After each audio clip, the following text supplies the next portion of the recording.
सड़क पर उतरकर जो है वो दलित समाज के लोग जो है वो नारे लगा रहे हैं। हमारे साथ कुछ लोग मौजूद हैं, हमारे साथ कुछ लोग मौजूद, उनसे बातचीत करेंगे कि आखिर सड़क पर उतरने का मुख्य वजह क्या है। क्या नाम है आपका? मेरा नाम हुआ प्रहलाद पासवान। क्यों सड़क पे उतरे आज आप? उतरे इसलिए कि हम लोग का आरक्षण हटा रहा। कौन हटा रहा? हम लोग का रहते सुप्रीम कोर्ट हटा रहा आरक्षण हम लोग का। सुप्रीम कोर्ट क्रीमी लेयर को जो लेकर फैसला दिया है वो क्रीमी लेयर क्या है? हम लोग नहीं मान रहे हैं। तो क्रीमी लेयर क्या है, क्या फैसला आया? क्रीमी लेयर वापस लेने का बात है।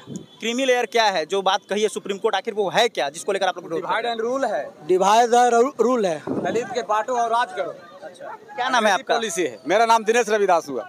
क्रीमी लेयर को लेकर जो सुप्रीम कोर्ट ने बात कही है, केंद्र सरकार कह रही है कि वो फैसला नहीं आया है बल्कि राज्य सरकार पर छोड़ा गया है। प्रधानमंत्री जी सिर्फ केंद्र सरकार केवल इतना ही बोला है क्रीमी लेयर पर, लेकिन सबसे मेन मुद्दा हमको है कि दलित में आदिवासी में वर्गीकरण नहीं होना चाहिए।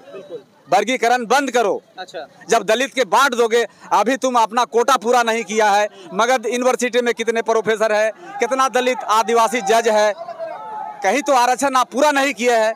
22.5% आबादी है, अब आप 10% भी पूरा नहीं किए हैं। 10% मेरा हक 75 साल से आपने खा गया है, अब कब पूरा होगा? लागू करना पड़ेगा। दलित आरक्षण 100% लागू करना पड़ेगा। क्या नाम है आपका?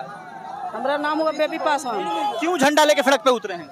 हम लोग के जो 75% जो आरक्षण दिया है सरकार, वो सुप्रीम कोर्ट खत्म कर रहा है। तो हम लोग के बाल बच्चा कहाँ जाएगा? हम लोग तो गरीब आदमी है, हम लोग के पढ़ने के लिए है औकात की दिल्ली बम्बई जाएगा। सुप्रीम कोर्ट क्रीमी लेयर की बात की है। क्रीमी लेयर की बात की, तो क्रीमी लेयर आखिर क्या है? क्रीमी लेयर क्या है? वो लोग वोट लेके सरकार अपना गदी पर बैठ गया, सीजीएम सुप्रीम कोर्ट हटा रहा है। हम लोग को उतना समझ में नहीं है, लेकिन हम लोग के बच्चा कहाँ जाएगा? हम लोग के पढ़ाने का औकात नहीं है दिल्ली बम्बई। मतलब आपको सूचना ये मिली कि आरक्षण खतरे में? हाँ, खत्म। हम लोग अपना हक के लिए लड़ रहे हैं। भाई में लड़ाई करवाने का चीज है क्रीमी लेयर।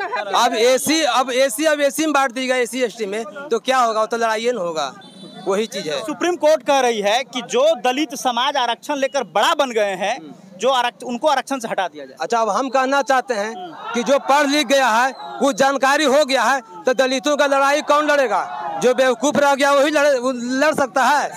वो तो शुरू से गुलाम है, फिर भी गुलाम रह जाएगा। ये तो नीति खराब है। और जिसको जानकारी हुआ है तो कम से कम उनको लड़ाई लड़ना चाहिए, ताकि पीछे जो पिछड़ा भाई है वो आगे बढ़ सके। तो यही तो सुप्रीम कोर्ट भी कह रही है कि जो आरक्षण, जैसे जो आरक्षण लाया गया है, उसमें आज भी जो तेज तरार लोग हैं वो आरक्षण का फायदा ले पा रहे हैं, लेकिन जो पढ़े लिखे नहीं है वो आरक्षण का फायदा नहीं ले पा रहे हैं। तो उनका कहना है कि जो पढ़ लिख कर अमीर हो गए, पैसा वाला बन गए, उनको आरक्षण के दायरे से बाहर कर दिया। वैसा बात नहीं है, ये सब खाली बात बोलता है। और इसी तरह हमारे भारतीय संविधान खतरे में पड़ जाएगा। जो बोल रहा है कि इसको हटाना है, ये सब सिस्टम है हटाने का। तो धीरे धीरे करके इसको खत्म, धीरे धीरे खत्म करने का साजिश है, इसलिए हम लोग चलने नहीं देंगे। जाती है सिस्टम में 6